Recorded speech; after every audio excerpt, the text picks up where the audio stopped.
host a demo session. This is an agile ceremony. Those who are familiar with agile know more about it, but basically it's just a session where all the team would meet to show off work that has been done in a certain period. Usually we do it monthly, and so this can be specific to experimentation or broader within your team. So you can have different presenters, and one or like a couple of slides can be around experimentation, what we have learned and whatnot. And I always recommend to include visuals in here as they are more engaging, and also some key metrics that you have been able to improve or you got the learnings.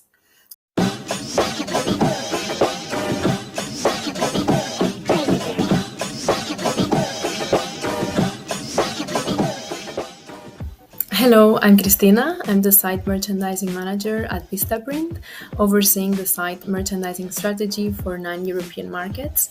Today, I'm going to talk about how I created an experimentation process for my team in order to increase the speed, volume, and value of experimentation. I will share some real examples and tips. For a bit of context, Vista is part of the Simpress Group. We are the leading marketing and design partner for millions of small business owners around the world. And this year, I'm proud to say that Vista won the Experimentation Culture Awards for building a culture of experimentation.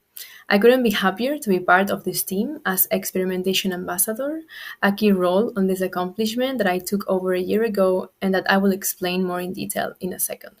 I hope you enjoy the presentation and find it useful. So without further ado, let's get started.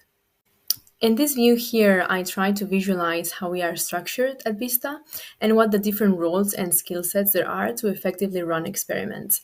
Scaling experimentation is often the most difficult challenge for an organization, and this exercise becomes essential to make scaling a reality, especially when teams are in various geographies and time zones. So in our organization, we have the experimenters on the left side here in blue that belong to a decentralized domain, for example, the email team or a country group or a specific marketing channel. They have their domain specific skills and knowledge regarding how experiments are prioritized, designed, coordinated, executed, and evaluated. Then we've got on the right hand side in purple the centralized experimentation hub. They create this centralized freedom to experiment with a shared framework. So they are responsible for collecting, documenting, evangelizing, and teaching best practices, as well as building necessary data products and overall technology and tools for experimenters to succeed. I won't go into too much detail here. If you want to know more about this structure, you will find this link on the bottom left where there's a full article about it. So what I want to call out here is the ambassador role, which is the role I've been in, and it's really the link between the experimenters in its domain and the experimentation hub. The reason why ambassador is in the middle is because if we were to have only a centralized support function for all the domains, it would require deep knowledge of all domains in one place, which is often not feasible and doesn't really scale well. So, having a decentralized experimentation ambassador role, at least one per domain, in addition to a centralized support function, is key to provide better support for each domain. So, what are the things that we do? We are the first line of support for any experiment across the domain. We get trainings from the Experimentation Hub, who provide second line support. So, they are the experimentation consultants. And here are some specifics about this role. So we act as a facilitator, giving end-to-end guidance, support for the experiments in our domain. To me, this is the most important part. So it's really end-to-end support on any part of the experimentation process that I will explain in a minute. Other things we do, we support the testing agenda and coordinate within the domain. We encourage best practices. We facilitate peer review. We grant domain users access to experimentation tools. And we measure and report on domain testing program results to the leadership. And we also, as a community of ambassadors, we also have our own channels and ways that we communicate. And overall, we support the community. Whenever there's a question around experimentation, I know there will be either an ambassador that will help me or someone from the experimentation hub that will support me. Okay, so that was a bit of the theory. Let's see in practice how it looks like. This is the experimentation process that I put together for my domain. My domain is a country group, so it's 9 markets, and within that domain, I have people from different marketing channels, pricing, and site that would follow this process. They would be the experiment owners, and this is the process I would follow in order to ideate and then ultimately launch an experiment. So the first point is just to brainstorm and have all the ideas in a backlog file. All ideas are good, but sometimes there are some ideas that are more impactful than others. So it's important to have the list of everything that we want to do.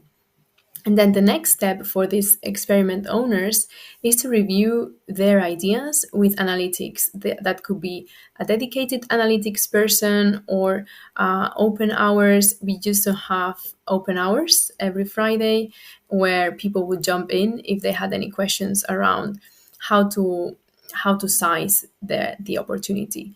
There's also some other tools asynchronously that the team could use, like a sample size calculator. And in general, there are other ways that we supported them asynchronously. The next step for them, for the experiment owners, is to create the testing plan. Again, in the importance here of having it in a public space. In our case, we used Jira. And so in the testing plan, they would include everything from the test. So the business rationale, the hypothesis, the metrics they would measure. Again, here there's this strong partnership with analytics, so they would support on what are the metrics that they want to monitor, what makes sense, what not, what's the success metrics, or what's the minimum detectable effect to make sure that overall the testing plan made sense. And here they would have all my support all the time. So where to create the testing plan or where to ask a question, or they would reach out to me as well to help them on this process.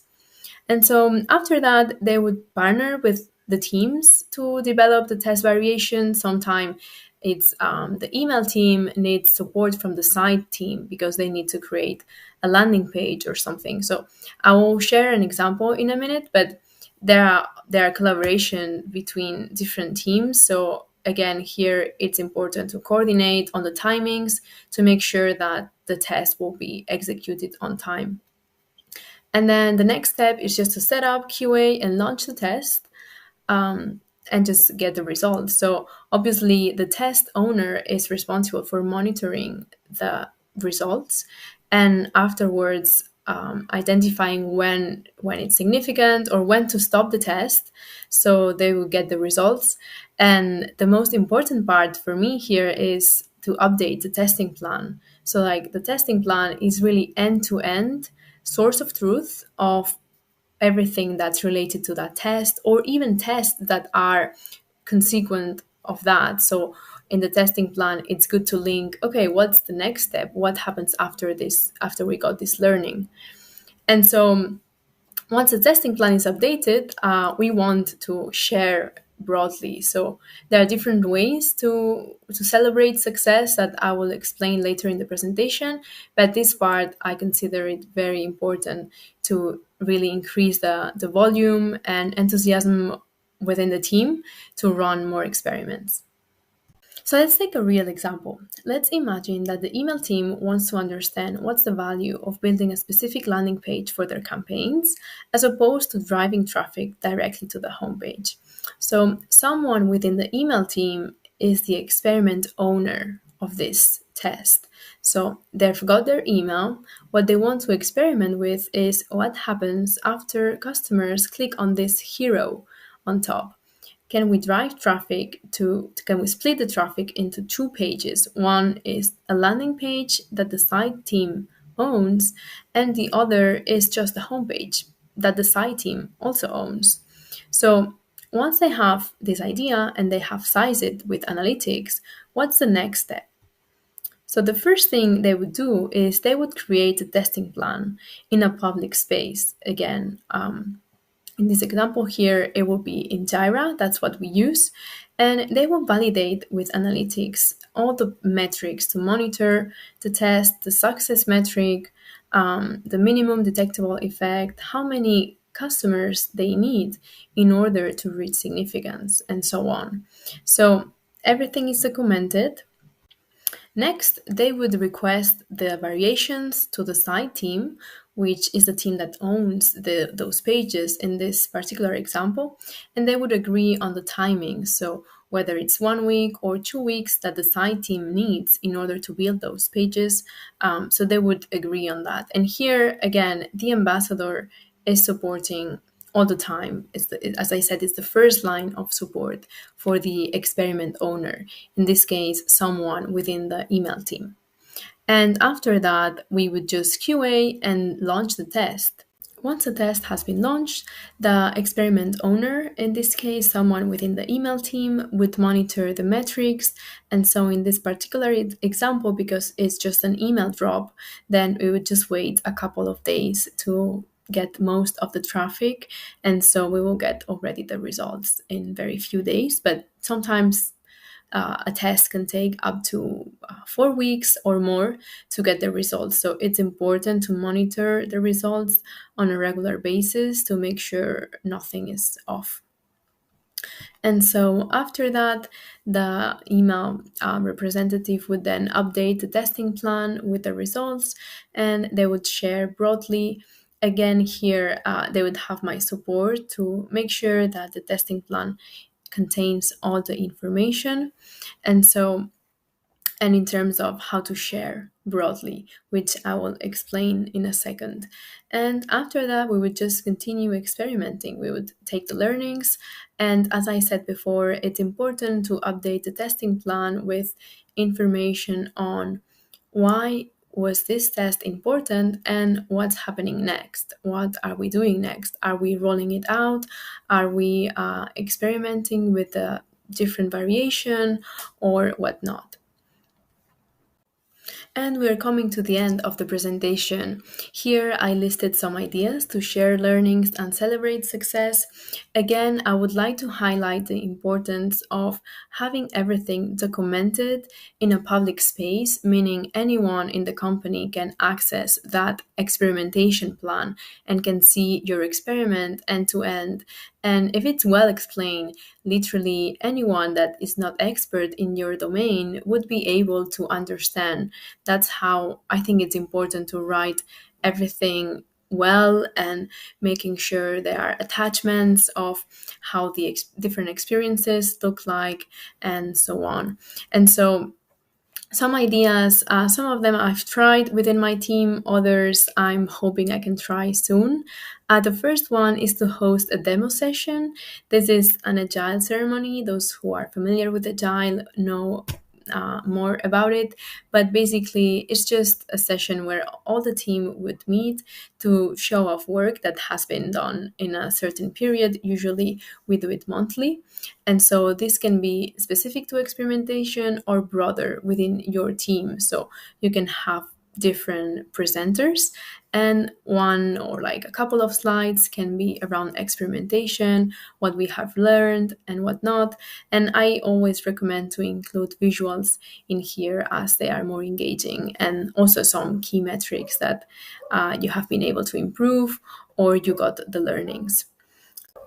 The second one, I didn't have a chance yet to do it, but I found it in a different network I'm in, and is to run, again, similar meeting, or this can even be part of the demo session.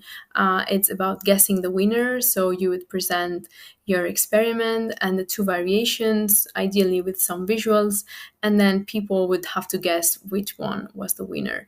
You can use Kahoot. It's a free gaming online tool where people can use it with their phones. and I think it's a fun way to get people engaged. And the third one is an experimentation newsletter. I've done this similar. It was not an email, but it was like having an experimentation section in the business review that we do every week, month, and quarter. But basically, this can be just an email sent to stakeholders, and you would celebrate asynchronously what the team has accomplished, what are the learnings and success, and what the next steps are. I think overall, the more you share, it really increases the trust within the team in experiments, in the results, and overall encourages more testing. So I really recommend having some sort of sharing ceremony or meeting, or really a way to celebrate what the team has accomplished through experimentation. Well, that was all. I hope you enjoyed the presentation and you found it useful. Here are my contact details. If you want to reach out, feel free to drop me an email or you can add me on LinkedIn, and I will be more than happy to answer any questions. Thank you.